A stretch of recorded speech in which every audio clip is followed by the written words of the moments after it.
Ahí sí, adelante. ¿Y dónde nos habíamos quedado? No, estabas en el porque sí de acá, donde tenés la pantalla ahora. ¿Quieren que hable de vuelta de las ventajas entonces?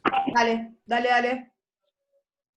Bueno, ahí estaba diciendo que la exposición bilateral es clave. Cuando uno pone la cámara a través del ombligo, puede diagnosticar las hernias mucho mejor que hacerlo digamos, desde el lado contralateral, porque es una visión que a veces hay como una tela, o el peritoneo tiene un pliegue y no se puede llegar a ver por completo si hay hernia o no. Así que la parte de venir por la línea media siempre es mucho mejor. No sé si me estoy repitiendo mucho. ¿Esto ya lo escucharon todos? Hay gente que se está admitiendo y no lo escucho, así que no hay problema. Ah, bueno. Lo otro que me parece muy importante es manipular muy poco el conducto deferente. Cuando uno hace las hernias por vía abierta, hay bastante manipulación del deferente, por más cuidado que uno tenga. Hay muchos estudios en conejos que solamente con tocar el conducto deferente se oblitera y bueno, eso nos pone a todos muy paranoicos y a veces la disección puede ser bastante complicada. Lo bueno de la vía laparoscópica y por eso la incidencia de edema postoperatorio es muy baja porque no hay que remover el saco. Entonces con esto uno hace que se recuperen más rápido y digamos, exploración negativa contralateral es cero cuando uno lo hace por vía laparoscópica porque ya lo puede explorar directamente y no hay ninguna necesidad de hacer otra incisión para explorar si uno tiene hernias o no. Y las cirugías de hernia que se pone más canchero se hacen rápidas y no tiene, digamos, entre 7 y 12 minutos por lado, digamos, eso pone a los anestesiólogos muy contentos, al equipo quirúrgico, y son casos que salen rápido. Otras ventajas son la exploración en hernias atascadas, en donde uno lo puede ver por vía abierta, ve el asa de intestino o el ovario, pero tranquilo en qué es lo que está pasando dentro del abdomen. Así que la laparoscopía en este sentido ayuda muchísimo. Las cicatrices son casi no visibles, por más que esto sea algo menor, para algunas familias es una tranquilidad enorme saber que sus hijos o hijas no van a tener cicatrices. Los bloqueos regionales que se pueden hacer bajo visión directa son muy específicos y muy útiles porque uno puede hacer bloqueos cilioinguinales, después yo les voy a mostrar unos videos que se hacen muy rápido y ayudan muchísimo para poder controlar el dolor postoperatorio, que sí creemos que con esta técnica el dolor es menor. Y también es importante diagnosticar el tipo de hernia, por más que la mayoría son hernias indirectas, siempre está la sorpresa de la hernia directa, está la sorpresa de la hernia crural, la sorpresa de otro diagnóstico, y la laparoscopía la verdad que da muchas herramientas para poder estar listos para poder operar lo que uno se encuentre, ya sea por forma abierta o por forma laparoscópica. Yo creo que el primer paso es entrar en el hábito de poner una cámara por el ombligo y poder diagnosticar qué es lo que está pasando. Y cuando uno se siente cómodo, obviamente poder repararlo por vía laparoscópica también tiene sus ventajas. Las hernias en prematuros, creo que todos saben, es algo muy complejo a veces, por más que sea una hernia, se puede llevar horas tratando de reparar estas hernias con sacos que son muy friables en bebés muy chicos, y la verdad que la parte laparoscópica nos ayuda muchísimo a poder diagnosticar qué tipo de piso inguinal tienen estos bebés y qué tipo de técnica se va a usar para repararlas. Ahora, ¿cuáles son las desventajas? La verdad que yo encuentro muy pocas. Una es algo que se habla mucho en la literatura, de que esta técnica tiene mayor recurrencia. Cuando uno estudia todo, va a ver que entre el 0 al 6% es la recurrencia en lo que sea abierto o laparoscópico. La verdad que está por todos lados publicado, y no es que una técnica tenga 0%, depende mucho cómo se hace, en dónde se hace, y ya sea por vía abierta o por vía laparoscópica, la recurrencia es más o menos alrededor del 0 al 6%. Pero sí está el tema de aprender una técnica nueva y esta sensación de que hay que de vuelta volver a estudiar. Y yo creo que eso es algo que a nosotros nos ayuda mucho a avanzar, a tener una mentalidad más plástica y saber. La gente técnicas mejores y tratar de ayudar a los pacientes de forma mejor. Así que esto nos pasa día a día con los residentes, estudiantes de medicina, con los fellows, que se ponen creativos en el quirófano, y a todos siempre nos da un poco de rechazo esa creatividad inicial, pero yo creo que hay que tener una mente abierta y saber que siempre algo nuevo vamos a poder aprender. Les voy a contar un poco cómo es nuestra técnica. Al principio de la charla, para los que no estaban, dije que hay muchísimas técnicas que uno puede encontrar online de cómo hacerlo, y es muy confuso, y di un poco la analogía de comprarse un libro de trucos de magia, que uno los ve en la tapa o en el capítulo y piensan que los va a hacer con solamente leerlos, y esto no sale. Hay que realmente practicarlo y tratar de aprenderlo en vivo. Y yo creo que esta técnica que les voy a mostrar ahora es muy reproducible y entiende bien, pero bueno, obviamente que estoy sesgado porque la hacemos acá, pero les muestro a ver qué les parece. Esto empezó primero en UCSF, que es la Universidad de California en San Francisco, que está a 40 minutos donde estoy yo. El mentor mío acá, que se llama Craig Albanese, diseñó esta técnica, y esto se llama SEAL, en donde por vía subcutánea y percutánea se cierra el conducto inguinal con una pasada de sutura, como pueden ver ahí en el dibujo. Y acá les muestro unas fotos intraoperatorias, como ven la sutura que está alrededor del anillo inguinal de forma completa, y cuando se sutura, así es como queda la reparación. Ahora, esta sutura simple, cuando la estudiamos, vimos que tenía recurrencia del más o menos 3%, y la verdad que no nos dejaba tranquilos. Entonces, junto con uno de mis socios acá, publicamos otra técnica que trata de replicar lo que hacemos por vía abierta. Entonces, cuando uno identifica el saco por vía abierta, no sé si ustedes lo hacen de esta forma, pero calculo que sí, la forma que lo ligamos nosotros es por una sutura por transficción, en donde la primera pasada va a través del saco, por el medio, y después hacemos que la sutura vaya alrededor de todo el saco, y así es como se termina atando. Así que eso tratamos de replicar por vía percutánea y laparoscópica, y lo estudiamos en 21 pacientes y no tuvimos ninguna recurrencia, ninguna complicación. Obviamente que el número es muy bajo, pero técnica. Y si lo pueden ver acá en el dibujo, acá viene la parte del truco de magia. El primer paso es hacer un cortecito, se los voy a mostrar en un video que va a ser mucho más claro, pero se avanza la aguja a través de la mitad del saco. Eso, imagínense que tienen un saco que lo tienen por vía abierta, lo tienen suspendido hacia el techo, y ahí le dan la primera pasada a través del saco. Cuando la aguja atraviesa el saco, después se retrocede por el mismo lugar de inserción, como ven en la parte B y en la parte C de este diagrama, y la segunda pasada, que ya viene en la parte E, va a ir alrededor del saco, como si uno tuviese también de vuelta el saco hacia afuera, tirando hacia arriba, y ahora vamos a irnos alrededor del saco para finalmente atarlo.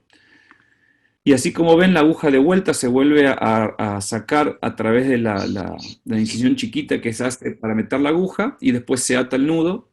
Así que ahora acá les muestro con fotos intraoperatorias cómo ven la primera pasada, que va a través de la mitad del saco, la mitad del orificio inguinal, y la segunda pasada empieza a agarrar la parte de los vasos del cordón y el conducto deferente, obviamente solamente el peritoneo, y es técnica para tratar de evitar lesiones. Acá se ve muy claro también en las mujeres, donde tienen el ligamento redondo, digamos, la primera pasada de aguja, y lo dicen como en el first pass, va a través de la mitad del saco, y la segunda parte en las mujeres es más fácil porque uno puede también incluir el ligamento retinguinal de forma hermética. Y acá, hoja 11, se hace un corte muy chiquito, como si fuese agujero de aguja, y después con una halsted bien finita se hace un bolsillo subcutáneo, porque ahí es donde va a esconderse el nudo. Esto es una sutura permanente, es un Etibon o un Tycron en una aguja CT1. Y este es el primer paso, en donde esta es una mujer, como ven, y se atraviesa el saco, aplica, hay que mantenerse siempre bien cerquita para evitar recurrencias en el futuro. y se agarra todo el peritoneo. Ahora, cuando la aguja viene a través de la piel, uno tiene que sacarlo hasta la parte de atrás de la aguja que pase al tejido celular subcutáneo. Una vez uno siente como un pop ahí, como que sale justo de la fascia y vuelve a la parte subcutánea y uno retrocede la aguja por el lugar de inserción.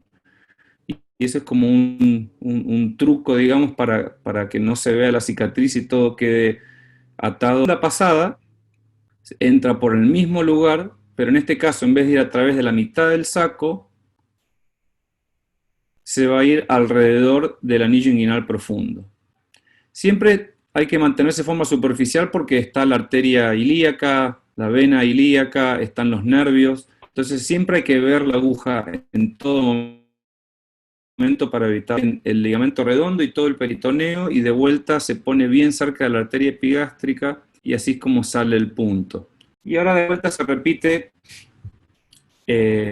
Ven que la aguja va pasando por el peritoneo y cuando llega al tejido celular subcutáneo, ahí es cuando uno la retrocede por el lugar de inserción inicial. Y ahí ven los dos pases de la sutura y cómo eso ahora sí es una sutura por transficción y se ponen varios nudos bien ajustados a través de esa incisión chiquita, asegurándose de que no se atrape la piel porque después es muy difícil sacar el nudo, si no. Pero fíjense cómo se cierra el anillo inguinal. Y la verdad que es mucho más fácil empezar en las mujeres para aprender la técnica y las incisiones casi ni se ven. Es realmente solo un corte solo en la ingle, bueno, y en el ombligo, como vamos a través del ombligo, esa cicatriz la escondemos muy bien. Esto sería lo mismo, pero en un varón. Esta es una hernia izquierda ahora. Las hernias izquierdas son más fáciles de hacer porque la aguja ya viene como casi afeitando la arteria. Y ahí damos el primer paso a través de la mitad del saco. De vuelta es importante no ir muy profundo con la aguja y siempre ver la punta de la aguja para evitar lesiones.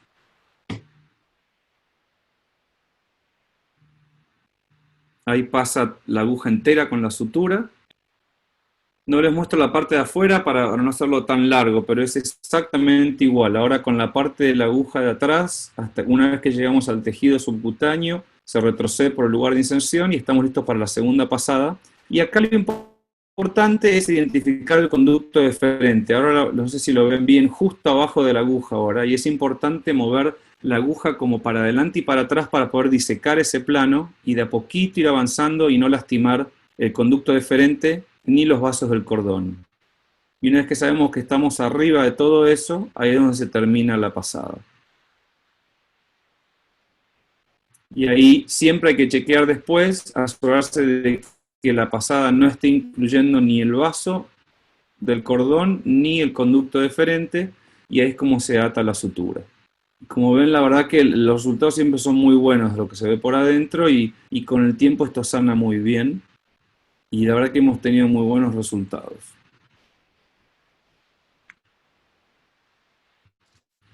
Matías, te interrumpo acá. Esto les quiero mostrar otro video para mostrarles cómo hacemos la laparoscopía. Sí. Acá preguntan qué sutura y tamaño de aguja. Sí, dale. ¿Qué sutura y tamaño de aguja usás? Sí. La sutura es un Etibond, que también se llama Tycron 2 ceros, y la sutura se llama CT1. Es una aguja que a veces es difícil de conseguir. Nos pasó con Caro cuando estuvimos operando en su hospital, que yo traje algunos desde acá, pero eso es algo que hay que hablar con los representantes de suturas para que les consigan ese tipo de aguja porque es muy importante. No es fácil hacerlo con otro tipo de aguja.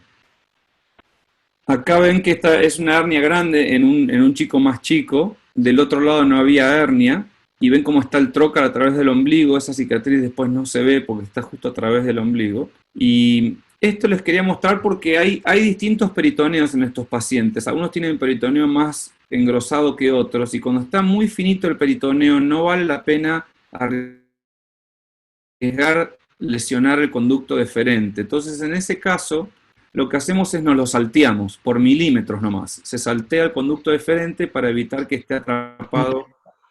Que vean este video, que es de la misma técnica, pero van a ver que el peritoneo en este caso es mucho más transparente y mucho más finito.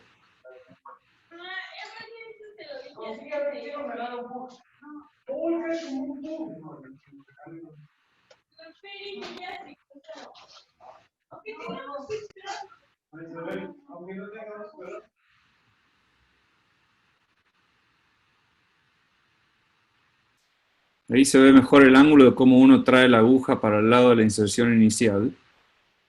Ya viene la segunda pasada. Y ahora fíjense, el peritoneo acá es muy fino y sería muy difícil agarrar peritoneo y no lastimar el conducto deferente. Así que cuando uno lo ve tan así por transparencia, no vale la pena lesionarlo, más que cuando esto empieza a sangrar, se hacen hematomas y la visión después se pone muy complicada. Entonces, acá los vasos sí se ve que se puede agarrar un poco de peritoneo, todavía siempre es muy finito, pero cuando nos llegamos ya cerca del conducto deferente, lo vamos a saltear. Estos videos tienen muy poca edición. Esto es para mostrarles que son casos que se hacen rápido. Son casos simples, pero bueno, que esta parte del punto siempre trae un poco de nervios porque es una orientación que uno no está acostumbrado a hacerlo. Y me parece que lo mejor es tratar de hacer las mujeres primero, porque uno puede incluir el ligamento y no se tiene que preocupar por el conducto deferente. Entonces ahora lo mismo, sacamos la aguja, esperamos que salga el tejido celular subcutáneo y después se retrocede. Y ahí tienen el loop de la sutura de transficción y van a ver que adentro ahora está salteado por algunos milímetros el conducto deferente y así uno lo protege, pero esto también es van a ver cuando se ata esto, el reparo es completamente hermético y eso lo sabemos porque acá les estoy mostrando también es muy importante tirar del testículo para abajo para que no se retraiga. He visto algunos casos que se han hecho donde el testículo se retrae porque uno no lo sostiene para abajo. Y van a ver ahora adentro cómo se vuelve a insuflar el peritoneo y no hay aire en el escroto. Y así es como comprobamos que es un cierre bien hermético. Y ahí, como ven, estamos haciendo un bloqueo ilioinguinal justo en el triángulo del dolor. Acá dormimos el otro lado para hacer todas las partes de las ramas que van hacia el ombligo, también las dormimos en el espacio preperitoneal. Matías, te voy haciendo las preguntas. En los bebés no es necesario. Sí, sí. Te voy haciendo más o menos porque están haciendo un montón de preguntas y para que no quede sin responder algunas. Sí, no, por supuesto. Por el hidrocele postoperatorio, ¿qué experiencia? Sí, la verdad que no hemos visto. Y a mí eso siempre me pareció muy curioso, porque uno siempre estuvo entrenado de que hay que sacar el saco, que uno no se puede dejar ahí, que después se acumula con líquido. Y no tuvimos complicaciones de hidroceles. Y si tuvimos, fueron 1 o 2 que se van a las 3, 4 semanas, exactamente como pasaría de forma abierta. Y yo creo que esto sí fue algo que desafió a las técnicas convencionales en el concepto de que hay que sacar el saco para reparar una hernia. Pero lo que hemos visto es que solamente con cerrar el saco es suficiente y posoperatorios. Bien. ¿Qué otra pregunta? Preguntan indicaciones en caso de hidroceles, si tiene indicación hacerlo por video. Bueno, sí, yo creo que la laparoscopía es muy importante porque uno se da cuenta si el hidrocele comunica con el abdomen, que la mayoría de los hidroceles comunica, entonces uno directamente lo drena hacia el abdomen y después repara la hernia de forma normal. Ahora, si no comunica, y esto también es algo que contradice digamos, las reglas normales de la cirugía, lo que estuve haciendo ya, y esto lo vengo haciendo ya hace como 10 años, es directamente aspiro el hidrocele con una aguja, cuando veo que no hay comunicación con el peritoneo. Y aspirando el hidrocele, el 90% de esos hidroceles no vuelve a ocurrir. Así que yo les explico mucho a estos padres que miren, de 9 de 10 chicos no van a tener recurrencia, uno le puede llegar a volver a crecer, que lo podemos o aspirar de vuelta o hacer la cirugía convencional y sacarle el saco. Pero esa es otra digamos, otra de las cosas que nos enseñó la laparoscopía, tantos, digamos, mitos que uno pensaba y uno se entrenó de esa forma y realmente no ocurren. No sé qué les parece a ustedes. Bien, yo todavía hice un par de hernias así, hidroceles no tuvo, que es lo que más me llamó la atención, residual, y no, todavía no trato los hidroceles por video. Pero bueno, no sé el resto. Vas a ver que si cuando vengan hidroceles, hacer la laparoscopía y ves si hay comunicación. La mayor parte de estos hidroceles tienen una hernia asociada, así que uno trata de drenarlo o con aguja o hace el peritoneo y después uno cierra el anillo inguinal. Esto también les quería mostrar en la pantalla que esto es peritoneo más grueso, que esto de hecho era una hernia que estaba atascada, y así es como se ve el peritoneo por vía laparoscópica cuando vienen hernias atascadas, se engruesa muchísimo. Y otra vez acá desafiamos un mito de la cirugía en donde uno esperaba mucho para reparar las hernias atascadas, y en este caso con la laparoscopía uno la puede reparar en el momento si quiere, porque el peritoneo se engruesa tanto que ayuda mucho a repararlo. Como ven acá la sutura realmente agarra mucho peritoneo y está lejos de los vasos del cordón y del conducto deferente. Esta técnica que les acabo de mostrar la estudiamos en 216 pacientes y lo seguimos por 4 años. Y una de esas recurrencias de cirugía abierta, laparoscópica abierta, y los dos lados seguían recurriendo, así que no sé qué tan, digamos, real es incluir a ese paciente, pero incluimos a todos y la recurrencia fue muy baja, con complicaciones también muy bajas, y ese 1.7% que vende complicaciones es más que nada hidroceles posoperatorios.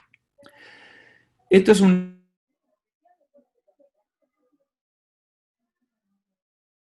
que no sé por qué la del otro lado recurre. Generalmente las del lado derecho tienden a recurrir más que las izquierdas por ese tema que les conté de la arteria epigástrica. Si uno no se pone bien cerca de la arteria epigástrica, siempre deja un defecto medial en donde puede haber recurrencias. Del lado izquierdo, esto se ve muy bien porque la aguja ahora viene de medial a lateral. En cambio, del lado derecho se repara de lateral a medial. Así que creo que esa puede ser una de las razones. Y cuando uno ve todos estos reviews sistemáticos que hizo mucha gente en la literatura, la verdad que las conclusiones siempre son muy parecidas. Todo el mundo habla de que hay claras desventajas de la vía laparoscópica, que no hay una técnica, uno tiene que hacer la técnica que se sienta más cómodo, y si vale la pena o no entrenarnos en una técnica nueva, yo creo que sí. Y esto nos va a pasar con hernias y con muchas otras cosas que hacemos. Las cosas van cambiando y hay que mantenerse abierto a los nuevos cambios. Y todas estas revisiones muestran que los índices de recurrencias en reparos abiertos o laparoscópicos son similares, pero hay menos complicación por vía laparoscópica y se tarda menos por vía laparoscópica. No sé qué te parece, Inés, si hacemos unas preguntas. ¿Lo pudiste setear como para que voten las respuestas o lo querés que lo vaya hablando yo? ¿Qué te parece? Pude intentar para que todos voten. La última vez no me salió muy bien, pero podemos volver a probar. Ahí mando la, Bueno, acá les pongo las opciones. ahí mando la votación, así el resto puede votar. Esto no creo, no es algo para votar de que esté bien o mal. Hay distintos manejos y por eso me pareció importante discutir un poquito estos casos con el resto para obviamente tener el feedback de qué les parece o qué harían y podemos aprender todos. Ahí están empezando a votar. Vamos a esperar un poco. Bueno, le damos Hago unos otras minutos a ver preguntas. para que lo lean. ¿Te puedo hacer preguntas? Yo leo la pregunta. Sí, vamos haciendo preguntas mientras tanto. Dale, preguntan si tuviste granuloma subcutáneo por el tipo de hilo y demás.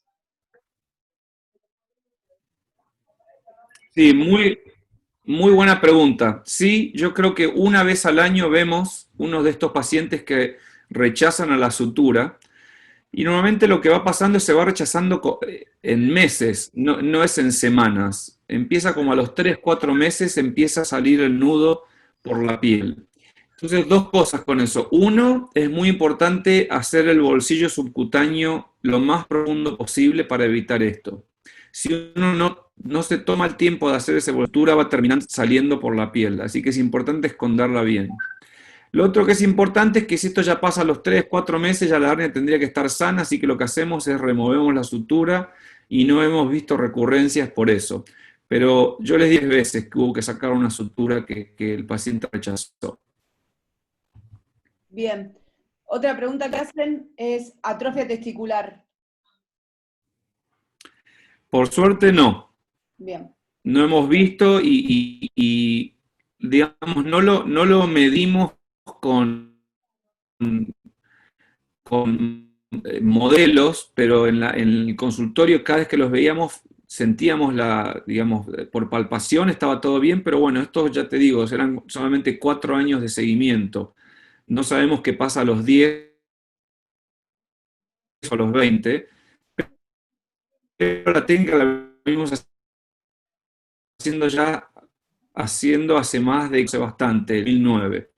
Pero por suerte atrofia testicular no hemos visto. Bueno, si querés finalizamos, casi el 60% respondió la votación. Ahí finalizo. Ok, ¿y eso cómo lo veo? Ahí lo ves. ¿Lo estás viendo? Ahí está, ahí lo veo. Bien. Sí, ahí veo. Bueno, veo que la mayoría puso observar hasta 6 meses. Entonces, vamos opción por opción. Eh, un prematuro con una hernia tiene una chance de tener una hernia atascada bastante alta y es por eso que normalmente recomendamos operarlos a estos pacientes. Pero sí tenemos la desventaja ahora de que los dos testículos no están descendidos.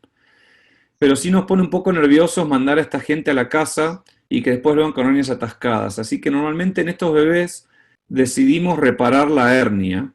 Pero bueno, ya les digo, no creo que haya esto no es un examen de que hay una respuesta correcta, no hay varios manejos, pero eso les cuento por lo menos lo que hacemos acá con el tema de observación. Después veo que hernioplastia derecha laparoscópica y orquidopexia bilateral. Yo creo que la única desventaja de eso es la siguiente. Cuando uno repara estas hernias laparoscópicas y el testículo no está descendido, cuando uno cierra el anillo inguinal, el testículo va a quedar atrapado. Y después las chances de que vaya a descender solo son muy bajas. Por eso le mostré en el video que es muy importante cuando uno tiene un testículo normal, hay que tironear hacia abajo cuando uno ata el nudo para evitar retracciones del testículo. Así que en este caso, operarla por vía laparosa porque como hay que hacer, el paciente tiene testículo descendido, a veces puede complicar y puede hacer que se retraiga el testículo. Y lo otro acá, bilateral, la verdad que si la hernia está solamente de un lado, el lado izquierdo lo dejaríamos y lo observaríamos porque la mayor parte de estos testículos van a descender solos. Así que no nos parece importante hacer la arqueopexia del otro lado porque son bebés muy chicos en donde sí se puede lastimar el testículo. La tercera opción es hernioplastia derecha abierta con orquidopexia bilateral, creo que es el mismo concepto, me parece que sí la haría abierta, pero no me parece necesario tener que hacer el descenso del testículo izquierdo. En la opción 4 está de vuelta laparoscópica y eso no me parece un caso ideal para cerrarlo, como dijimos. La opción 4, o no, las 5, exploración laparoscópica, hernioplastia derecha y orquidopexia derecha. Eso me parecería lo más adecuado, por lo menos para mí, porque puedo hacer el diagnóstico por vía laparoscópica, puedo ver dónde está el testículo, si es un testículo intraabdominal o está en el canal, eso ayuda muchísimo a la laparoscopía, y al momento de reparar la hernia lo haría más por vía abierta para poder tener más laxitud en el cordón y que se pueda descender el testículo más fácil. No sé si eso más o menos queda claro. Si quieren pasamos a la próxima pregunta o quieren que discutamos un poquito más esto. Por ahora acá no se habló en el chat, no se habló de eso, así que si querés seguimos y después te hago más preguntas. Sí, esto es difícil porque nos podemos pasar un día entero, ¿no? Discutiendo todo esto. Yo creo que va a haber gente que tiene otro manejo y otras opiniones que por supuesto son válidas. Esto es medio como un estilo y tratar de ver qué beneficios nos puede dar la vía laparoscópica. ¿Qué les parece esta siguiente?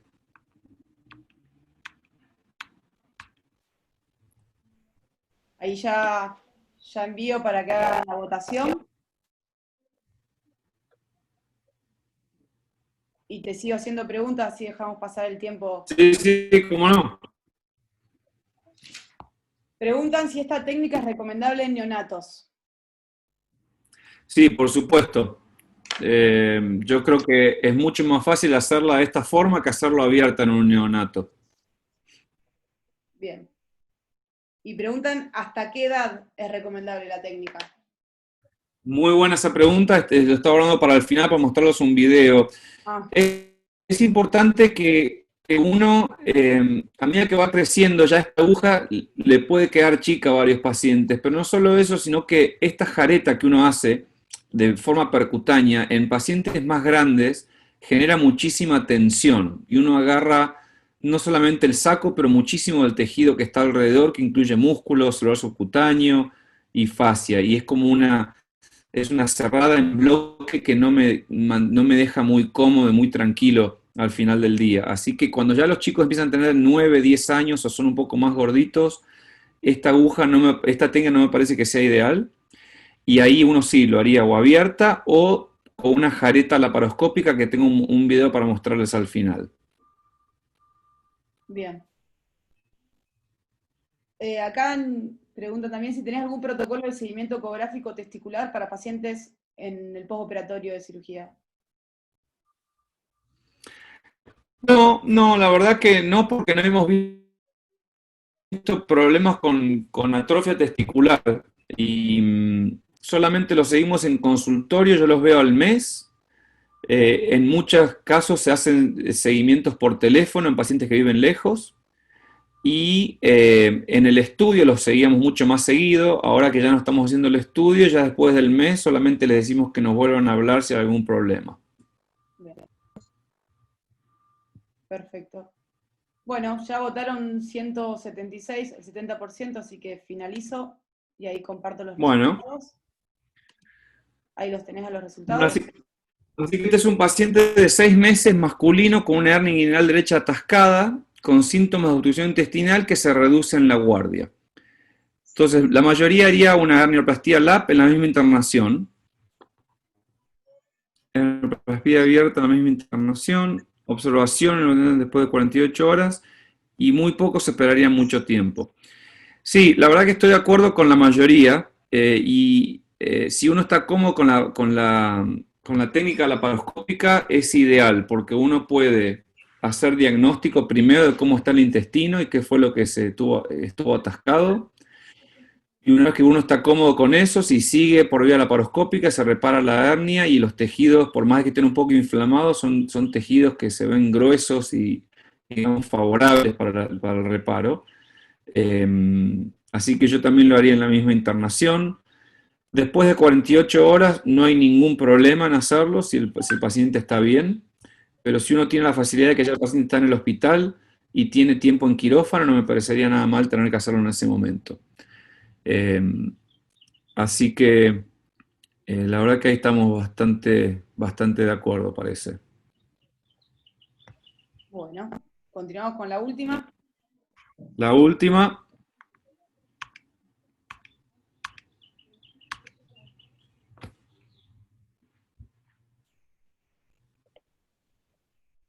Ahí hago para que inicien la votación. Y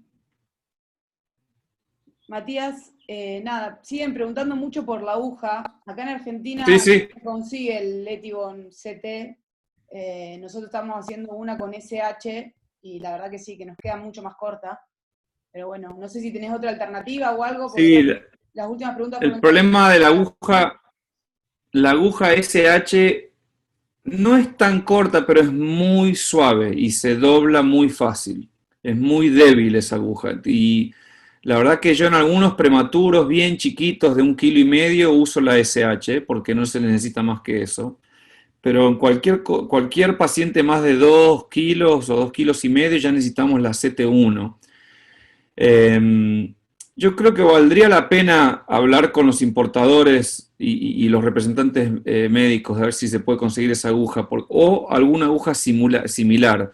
Eso la verdad que no sé cómo ayudarlos porque no sé de otros tipos de aguja, pero bueno, obviamente que lo puedo buscar y ver similitudes y qué aguja podría ser similar a esa.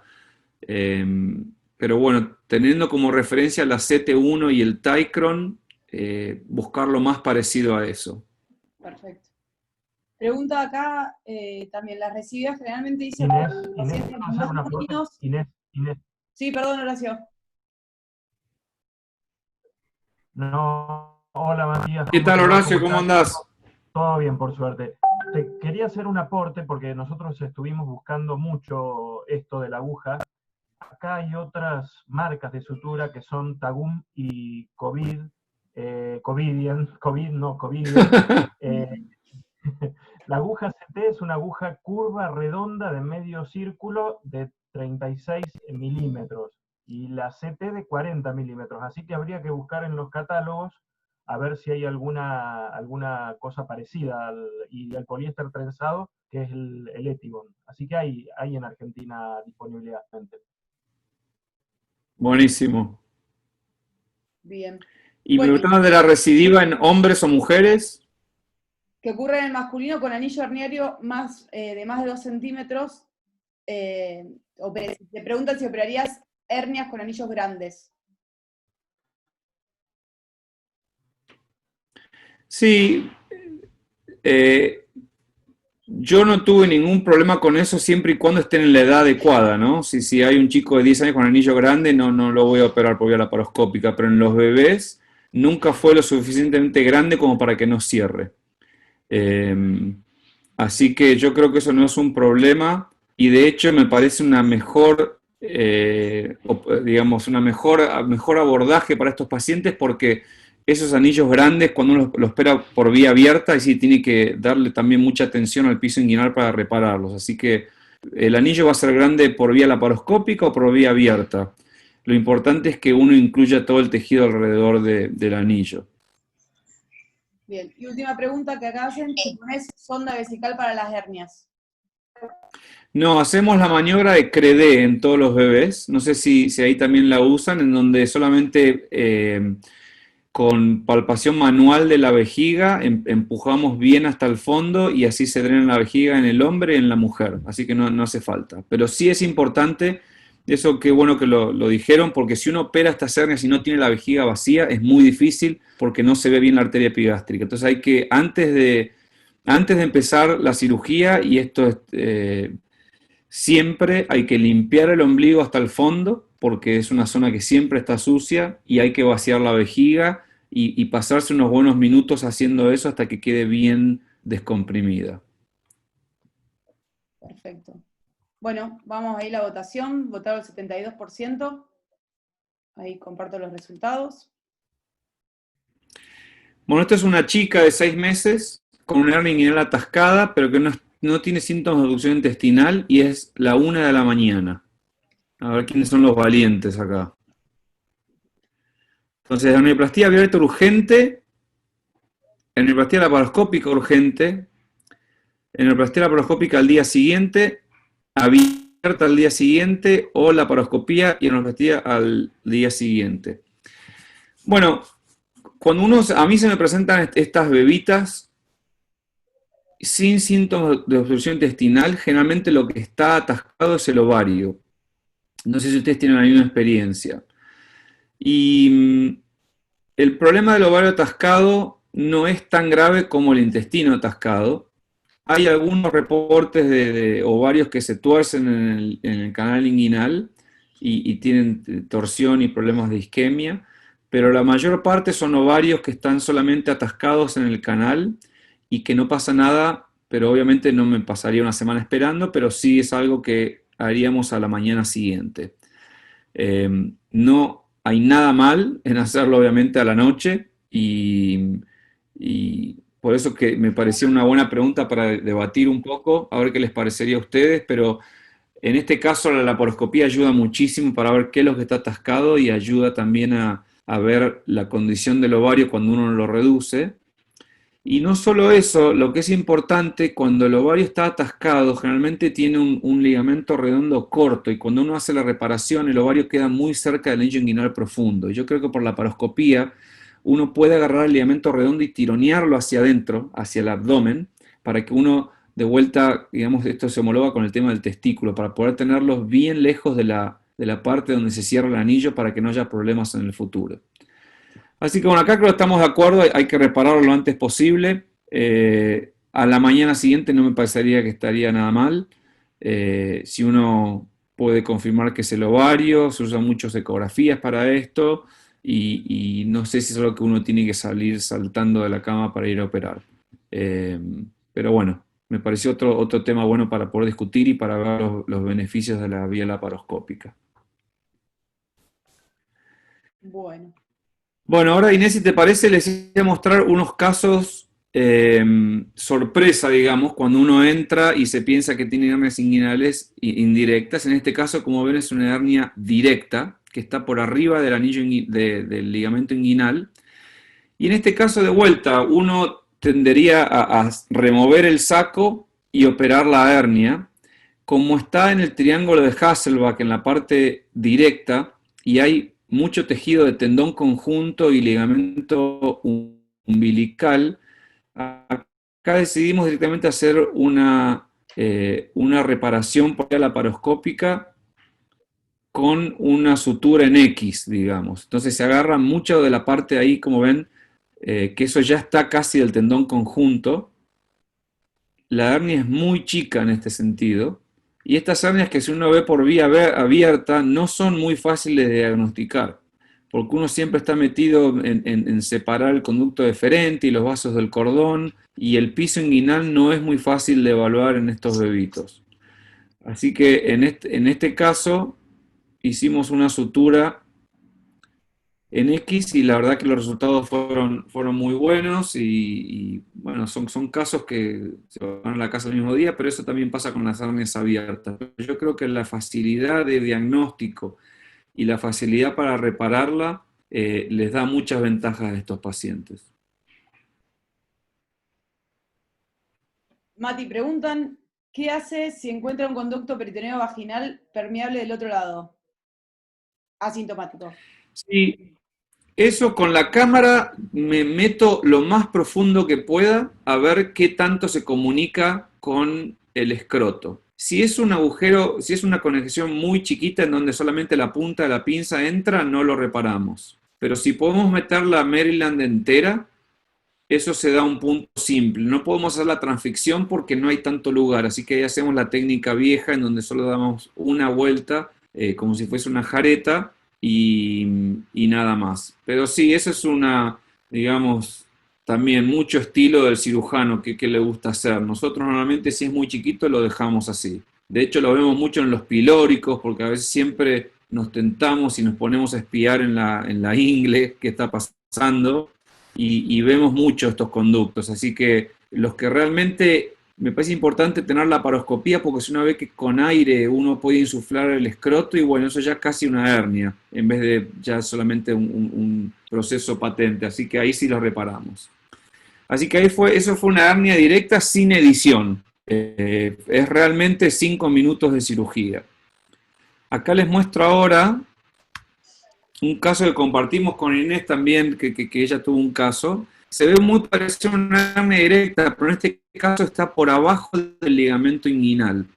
Así que esto es una hernia femoral, y así es como se ven del lado de adentro. Y acá decidimos hablar del peritoneo porque fue como una sorpresa. Y ahí ven muy bien los reparos anatómicos. Está el ligamento inguinal, después está el ligamento de Cooper medial, y ahora van a ver la vena femoral, qué cerca que está y con qué magnificación se la ve. Todo eso es la vena femoral. Y ahí tienen el triángulo por donde pasa la hernia femoral. Y esto todavía más raro que fue en un varón. Normalmente las vemos más en las mujeres. Así que cuando vimos esto, la opción era o abrir y hacer, digamos, la reparación normal, pero acá la exposición ya era tan buena que veíamos el ligamento de Cooper y el ligamento inguinal, que decidimos directamente cerrarlo con 2 puntos, también con la misma sutura, pero en este caso la aguja es una RB1, es una aguja mucho más chica que sí tiene la forma de la CT1, pero en este caso es RB1. Y ahí estamos agarrando una buena cantidad de ligamento de Cooper, o el tendón de Cooper, y la segunda pasada va a ser por el ligamento inguinal, que la verdad que se ve muy bien.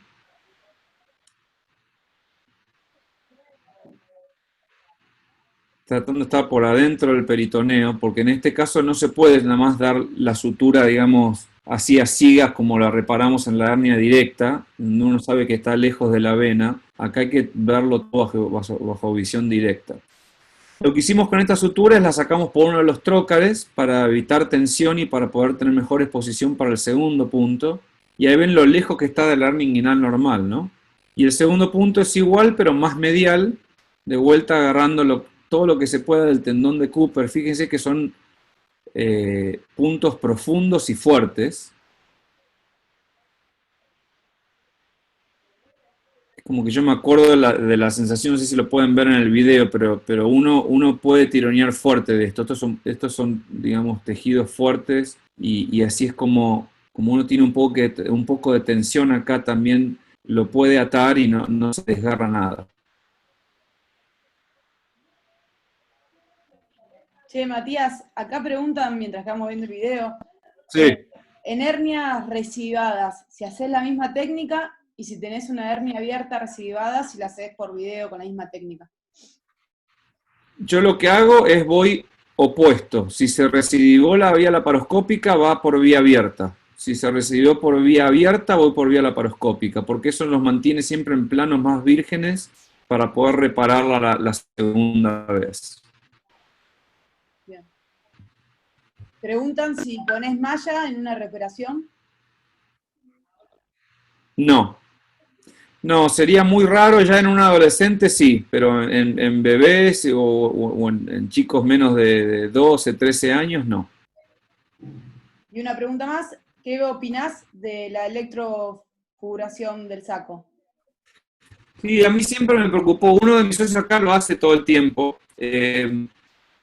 La verdad que cuando uno hace eso, promueve un poco más de cicatrización y eso es digamos, la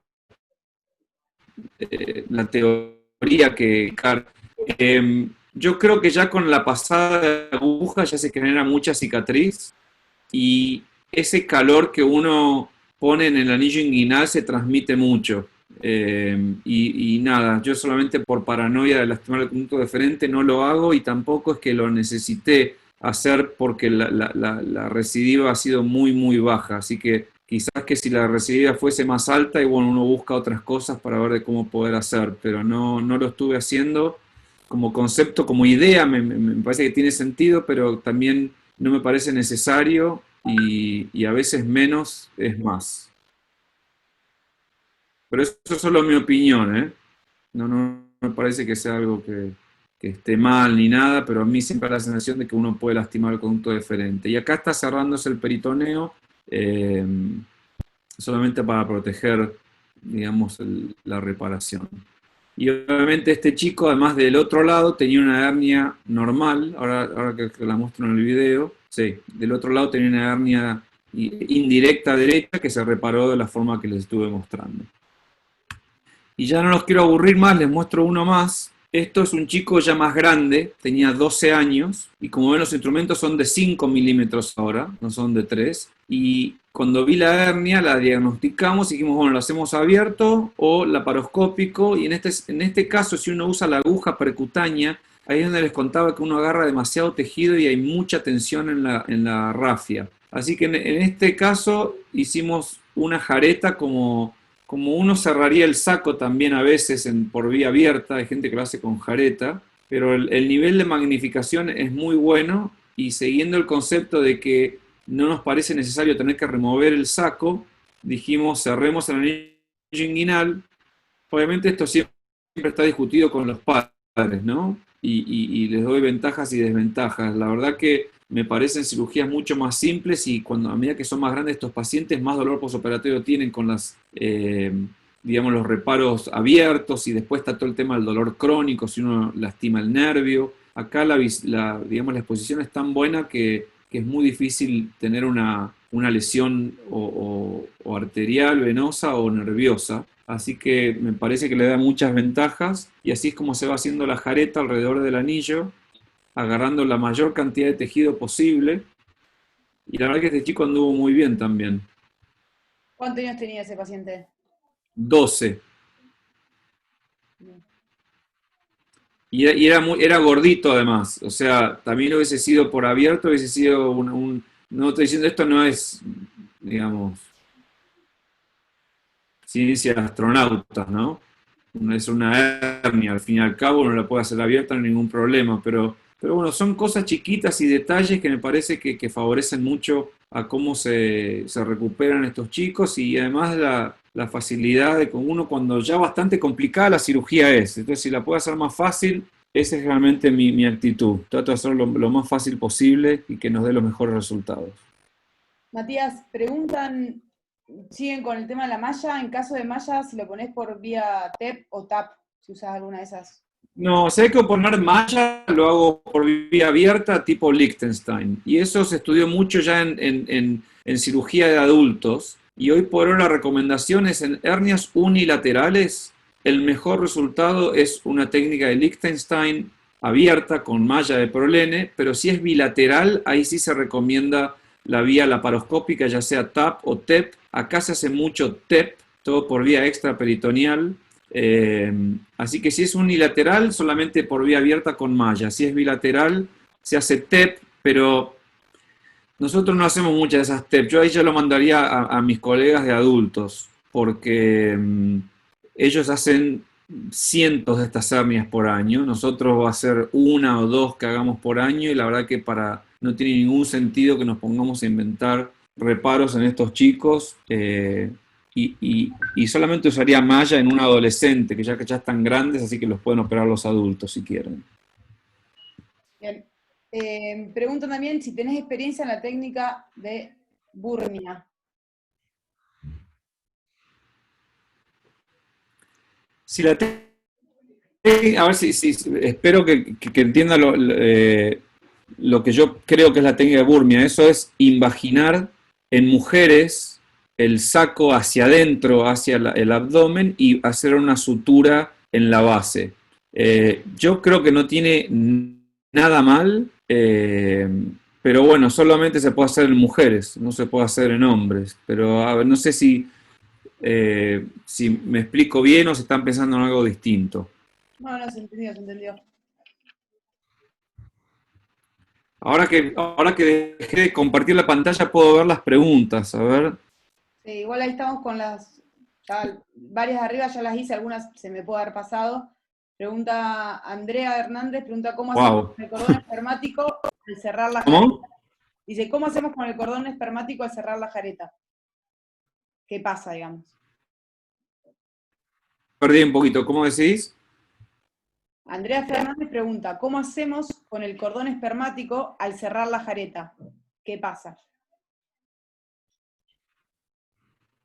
No, y no pasa nada porque la jareta está siempre hecha por arriba del cordón espermático, así que uno lo ata fuerte eso. El peritoneo, cuando uno, no sé si me ven las manos acá, pero cuando uno digamos, si este es el anillo, más atrás que ahí, si uno es el anillo, el cordón siempre queda abajo, toda la sutura es por arriba del cordón, así que uno lo ata y se eleva, pero deja el cordón abajo.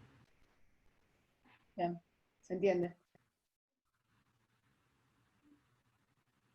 Bueno. Acá Lucía, veo que Lucía hizo una pregunta.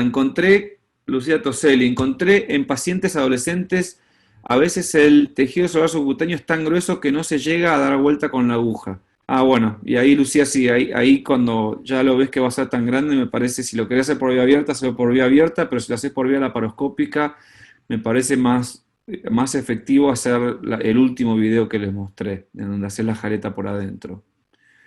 2 centímetros. Niños con peritonitis previas, la misma técnica. Y bueno, si no hay muchas adherencias, siempre vale la pena poner una cámara y ver qué pasa cuando uno entra. Y si está todo muy pegado, y bueno, sí hay que hacerlo abierto. Pero normalmente estos chicos, si los operan a las 6, 8 semanas digamos, de la injuria, no habría ningún problema. Siempre preguntando qué haces con el saco distal y si el quiste de NUC se puede tratar por vía laparoscópica. El saco distal queda con el paciente, se cierra y eventualmente se oblitera. Como les dije, no es que esto se viene, más adelante vienen con hidroceles posoperatorios. La verdad que con cerrar el conducto ahí, el saco distal queda. De hecho, en muchos casos que se hacen abiertos, la forma por lo menos que me entrenaron a mí es dividir el saco, pero el saco distal yo nunca lo resecaba, siempre lo dejábamos metido en el escroto cerca del testículo. Así que el saco distal, la verdad que no me parece que sea un problema. El quiste de NUC, está hablando de un quiste del cordón. Sí. Quiste del cordón, si tiene un principio y un fin por vía laparoscópica y es claramente un quiste, eso me parecería más importante operarlo por vía abierta para resecarlo. Por vía laparoscópica es muy difícil porque uno empieza a resecar peritoneo y después se queda sin tejido para cerrar la hernia. Así que en ese caso yo lo haría abierto. Bien. Bueno, no sé si quieren alguno más hacer alguna pregunta, creo que fue bastante completa. Yo después, si vos me autorizás, voy a compartir tu trabajo, que me sirvió para entender la técnica. Sí, no, por supuesto. Lo que pueda hacer por ayuda no hay ningún problema.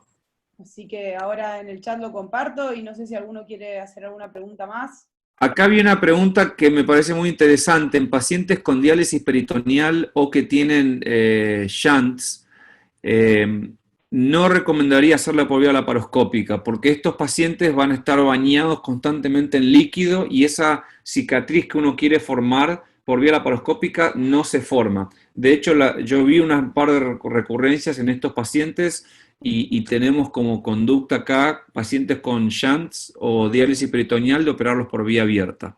Así que eso me parece muy, digamos, muy acorde a la charla de hoy. Eso no me parecería una indicación buena para la vía laparoscópica. Y después con sutura absorbible me preguntaron. Sí, Hicimos algunas con Vicryl y eso pasó más en UCSF, empezaron con eso y vieron más recurrencias porque a veces a los 2 meses desaparece la sutura y la hernia todavía no sanó del todo. Así que tuvieron recurrencias, así que no nos animamos más a hacerla con sutura absorbible. Pero eso estaría abierto al cambio porque estas suturas duran mucho tiempo, ¿no? Entonces, la verdad que no sé si habrá sido un problema técnico o un problema de la sutura. Pero para sacar, digamos, variables de la ecuación, decidimos no hacerlo con sutura absorbible, pero no me parecería mala praxis, digamos, hacerlo con sutura absorbible, porque tendrían que durar bastante y ya tendría que estar sano para el momento de que la sutura desaparece, ¿no? Porque uno cierra la pared abdominal con sutura absorbible, cierra un montón de cosas con sutura absorbible. Así que yo creo que eso sería un estudio divertido para hacer, ¿no? Poder comparar y tener 2 brazos de tratamiento y ver si se puede hacer con sutura absorbible. Digamos, uno se gana no tener el tema del granuloma de sutura, pero el Vicryl genera un montón de granuloma de sutura también. Así que no sé qué tanto estaríamos resolviendo. O sea, no veo bien el problema. ¿Cuál sería el problema de tener que usar solamente la sutura permanente? bien.